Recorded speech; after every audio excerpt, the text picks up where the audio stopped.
Hey Brickmaniacs, welcome back to another Monday SitRep. We got some restock pre-orders as well as some restocks to go over. Really popular minifigure back today. Oh, yeah. So obviously people can see the Junkers sitting there, but let's actually start with the Mogadishu Ranger. Two very popular figures back today, to be fair, but the Mogadishu one has been gone for a little bit longer. Nice. Yeah, that's the Mogadishu Ranger. There he is.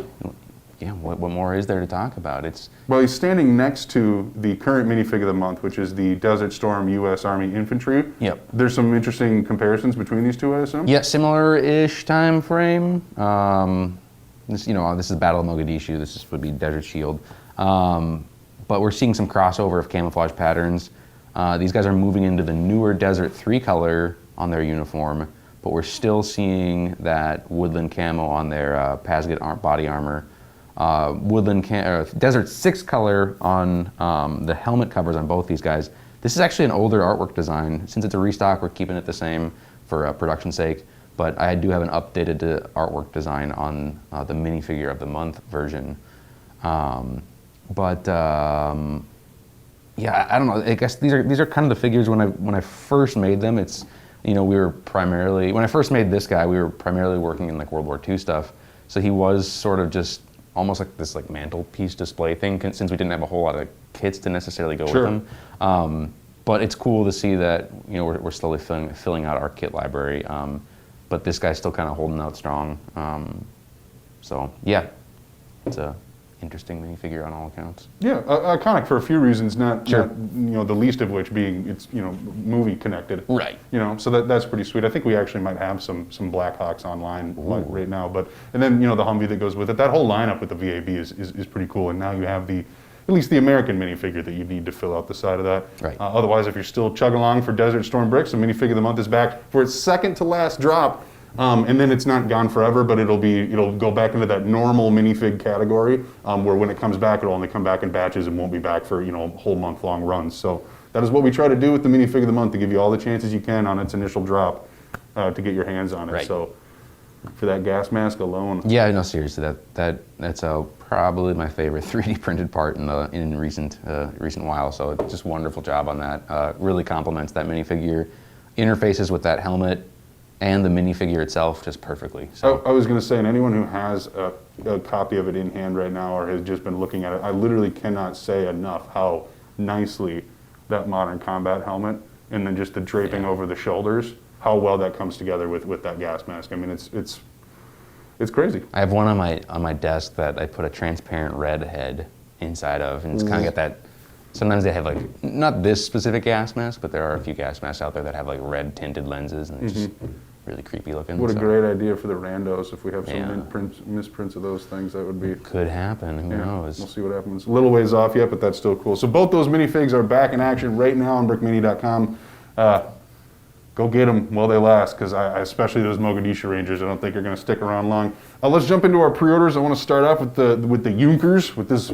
So this bad boy, obviously an epically huge kit. What you can see here is the crew of 3 that it does come with. You'll notice there's also an option on the website to add Green Devil minifigs. Yeah. So we have printed enough Green Devils to match this batch of JU-52s. There will not be standalone Green Devils. I know whenever those things come back, people always right away want to ask that question first. We only printed enough to match the batch of JU-52s that we've done. So everyone who buys a JU-52 has the option then to buy 4 or 5 Green Devils to go with those.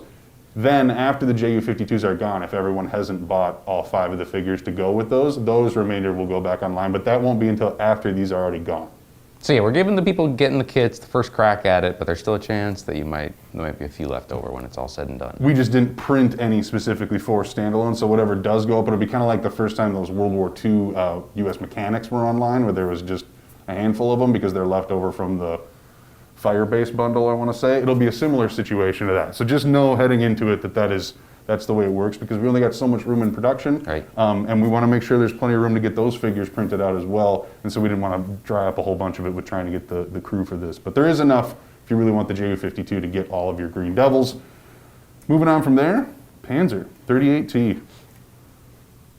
I'm liking that kind of two-tone camouflage pattern, not super typical, and then with the cross on the side there, like again, not a typical Balkan Cruise design. So actually 2 sets of stickers that come with this with this, because Dan wanted you to be able to do the French campaign or the Polish Blitz. So you can make a 38T from either one of those with the sticker packs, or if you have your own parts, you can build both of them, and then you have both sticker packs, just sticker them up differently. You know what I mean?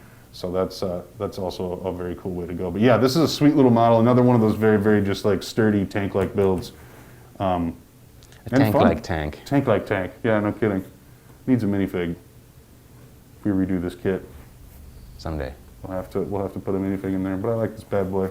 We've been selling the standalone tankers for a while, so you should be able to have. You know, there's chances enough to get a hold of some previous tankers. So yeah, we've definitely seen it trending back into the direction of, you know, all kits come with minifigs. But some of these, you know, if you just want to have a bunch of tanks, or if you're just looking to get kind of the actual vehicle itself, this is one of those kits that is a pretty friendly price point and then allows you to do it. Some of the parts are a little unique, but not to the point where I think that anyone with like a big parts inventory wouldn't be able to build probably multiple of these. So could be a fun little army builder kit depending on the mocks you wanted to do. Obviously, during the initial blitz, there was roaming packs of these things that were penetrating deep into these, you know, various countries with the new armor tactics that the German armored forces decided to explore at the beginning of World War II, and obviously were incredibly effective. This would have been the tank that was right at the center of all that. So that's a pretty cool piece to share, and definitely an important vehicle worthy of a kit, just like the Zero. The Zero. Such an eye-catching model. Like those roundels are just, they pop, man. Those are stickers, but if you look at the side, yeah, the top one's stickers, bottom one's stickers. The side, that is cross-element printing. Yep. That was kind of an earlier cross-element printing that we did there. So sort of notable in that respect in and of itself. And you can see us trending definitely way more into that realm. paved the way. Yeah, so this was exploring techniques, processes. That's, you know, it's one thing to get a model out. It's an entirely another thing to get a batch of models out, and then the process for that. That's actually where like the serious planning and expertise comes in. Is how do we actually execute these models? Well, just because you can get a print right once doesn't mean you can get a print right 100 times. Or, you know, it would be awesome to release 1,000 of a kit. So it's like, how do we accomplish that? You know, so it's like for every 1 hour of building, you probably have 100. Well, not 100. You probably have at least 10 hours of planning behind it, easy. And that's not even production. Yep. So a lot goes into these things. Yeah. So No. And then this is sort of an early, like, how do we print across 3 elements? Exactly. Like, yeah. No. what's the supply line look like for that? It's a really good example of just kind of like the baby steps you have to take to get to these fully printed models. Right. And really, you know, it does speak to the tenacity of the design team too, because, you know, we had multiple times where you tried to print something and you'd just be like, we can't do this. We need to get this kit out. We're making it a sticker. Sure. You know, like we're just going to have to do it this way, or like we need to simplify this artwork to make this applicable so that we can get this kit in production. You know, that's something that when you put your everything into a build, you want it to get all the treatment that it can get. You know what I mean, in that regard. And to fall short of that is sometimes something that can be a little frustrating. And so I think that's why we've seen such a dedicated push towards these fully printed, as detailed as can possibly be models. And then that's part of the reason why we rolled back the batch numbers, you know, to just 50, so that we can put more time in making sure that everything that comes out is really top of the line. And that's one of the kits that help us get there. Yeah, and it's definitely paving the way for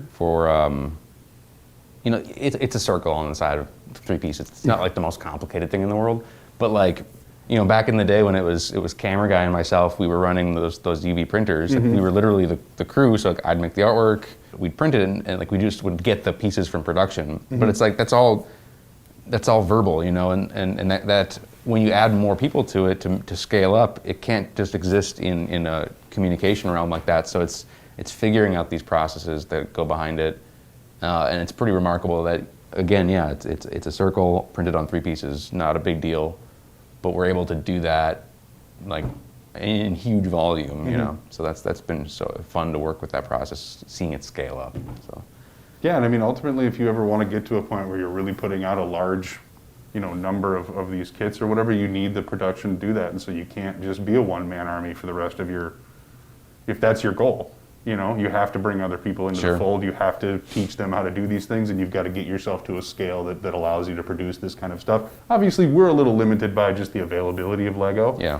But, you know, through any business model that would be something like that, that's something you have to do. And I think that in these past 2 years, we've really seen that 3D print and the UV print department kind of reform themselves into something that, like, the demand is unprecedented for. And so we are attempting to figure out what that even looks like. Right. You know, which is cool. It's an experience that you guys get to be right along with us for. And then hopefully, you know, this is kind of a platform where we can talk a little bit more about that so people understand how a printed circle on the Yeah. side of an airplane can get 2 guys on YouTube really excited. Circles. Yes. So yeah, it's all good. I don't have anything else really to cover from that standpoint. Remember, the mock contest ends on June 1st. More details on the website and on the blog about that. Vietnam theme should have everything you need. If not, in April, we've got some more restocks coming back of the Vietnam minifigs, some of the kits, etc. So you'll have another shot at some of those. 1941 is again the theme for March. Yep. After that, it's April, and that's Space Race. Ooh. Gemini action. Have we officially announced that? I guess, yeah, we've Couple of teased, times, teased yeah. some pictures and stuff. The reason we're not going too far out is because we're kind of still working on filling in some of these models, and we don't want to be like, all right, dang it, in July we're doing D-Day. And then we're like, oh, but there's this really cool stuff that happened and these other things, and we got this new license for this, so now we're not. And then we have a whole bunch of people who are like, but you said. So we're holding on to it until we know for a fact that we're going to do that.